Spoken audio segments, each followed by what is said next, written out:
Good morning, students. So, last few videos which I have been uploaded all are about weather and climate. सारे weather and climate का chapter खत्म हो गए.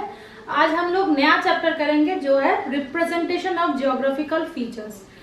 Class 6 में already तुम लोग कुछ रिप्रेजेंटेशन ऑफ जियोग्राफिकल फीचर्स के चैप्टर्स पढ़े हो, उसके बारे में भी जाने हो.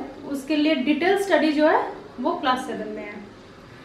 First is our topographical maps. The word topography, it means the shape of the land surface. Land surface का shape कैसा है वो बताते हैं topography. Topographical maps are large scale maps that show in great detail. Great details में सब कुछ दिखाते हैं the natural and the cultural or human-made features of an area. Now as they are drawn on large sheets, बड़े sheets में ये सब कुछ draw करते हैं हम लोग. Of paper, topographical maps are called topographical sheets.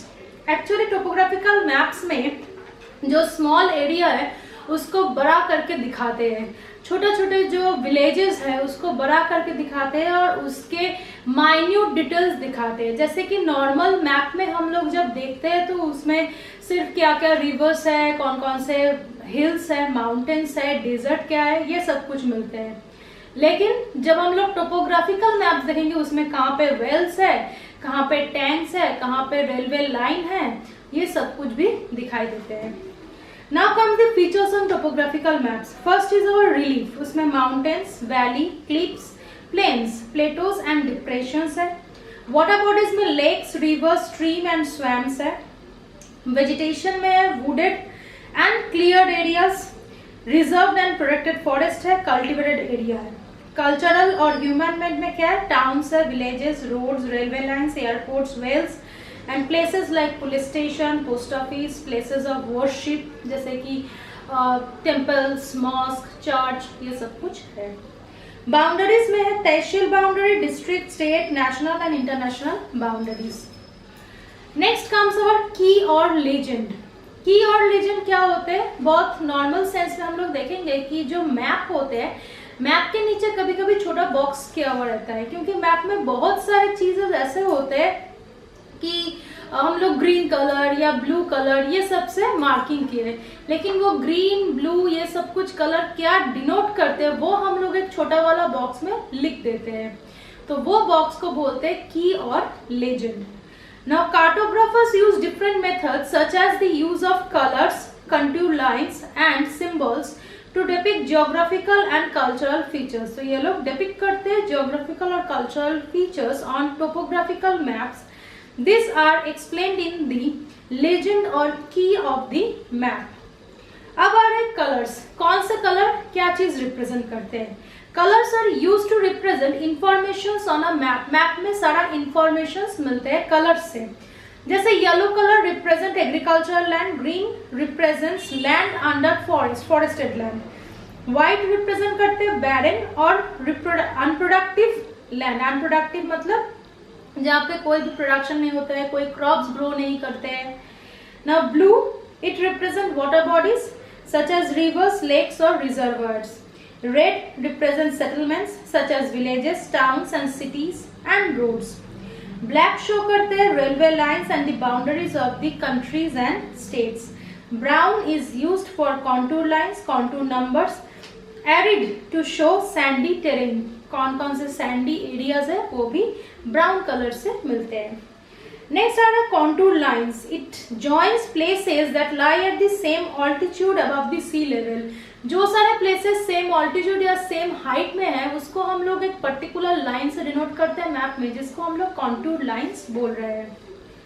Next आ रहा है हम लोग का कॉन्वेंशनल साइंस एंड सिंबल्स. ये सारे साइंस और सिंबल्स हम लोग टोपोग्राफिकल मैप्स में यूज करते हैं. ये वर्ल्ड वाइड यूज होते हैं, ऐसा नहीं है कि ये सिर्फ इंडिया के लिए है, ये पूरे वर्ल्ड के लिए है. Signs and symbols are used to represent various features. Different features दिखाते हैं on topographical maps. Using symbols gives maps a neater look. बहुत neat look देते हैं and makes reading them easier. बहुत easily उसको पढ़ सकते हैं. Symbols that are commonly used by cartographers and which are accepted universally, जो कि universally accepted होते हैं, they are called the conventional symbols. Now scales and their uses. There are 3 different types of scales है. Statement scale, linear scale and the representative scale. First जो है statement और verbal scale, वो क्या है? A verbal scale express the relationship between distance on the map and distance on the ground. Ground distance को हम map में कैसे दिखा रहे हैं, ये है verbal scale. Example क्या है? 1 centimeter represents 5 kilometer. Means 1 centimeter on the map it represents 5 kilometer on the ground. Second type is our linear or graphical scale. A linear or graphical scale visually express the scale of a map. It consists of horizontal lines divided into equal sections. Equal sections में horizontal lines divided है.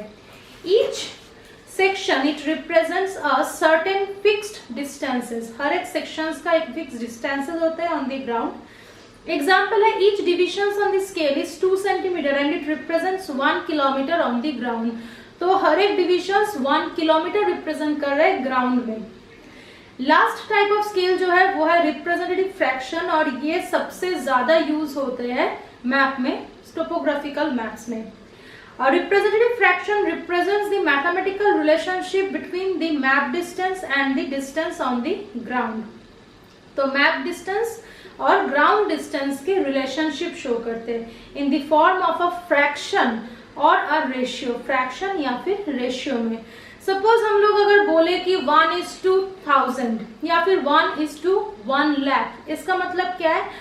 1 centimeter on the map represents 1 lakh centimeter on the ground, या फिर 1 centimeter on the map represents 1000 centimeter on the ground. Scale हम लोग जैसे लेंगे वो अपने ऊपर डिपेंड करते हैं. Last point is our measuring distances. Measuring distances between places is an integral part of map work. तो ये मैप वर्क का सबसे इंपॉर्टेंट पार्ट है. Distance along straight lines can be measured using either a ruler or a pair of dividers. Ruler से या फिर divider से हम लोग measure कर सकते हैं straight lines. Then using the scale of the map, the actual distance on the ground is work out. Measuring distance along curved lines. Curved lines में कैसे हम लोग measure करेंगे? Is along using a thread. Thread से हम लोग measure कर सकते हैं. This method is used for calculating distances of roads, river courses and railway lines. Roads, river courses और railway lines को measure कर सकते हैं. जैसे कि river या फिर roads, बहुत सारे roads होते हैं जो straight नहीं है. Rivers तो straight नहीं होते हैं, तो उसके लिए thread या string यूज करना है. वो thread और string को जैसे जैसे rivers move किए उसके ऊपर वैसे वैसे रखना है. जैसे पूरा river तुम्हारे string cover कर लेंगे, उसके बाद स्ट्रिंग को उठा लेना है और उसको स्ट्रेट करके स्केल के ऊपर रखना है या फिर रूलर के ऊपर रखना है. उसके बाद मेजरमेंट लेना है कि कितना सेंटीमीटर आ रहा है. बाद में सेंटीमीटर को तुम किलोमीटर में कन्वर्ट कर सकते हो, जैसे मैप में दिया है उस टाइप के कन्वर्शन के हिसाब में. Okay, so it's the end of our chapter 1. Question answer सब कुछ तुम लोगों को मिल जाएंगे. अभी इस वीडियो के साथ हम इसका नोट्स सारा दे देंगे, तो तुम लोग वो सब कुछ देख लेना. Thank you.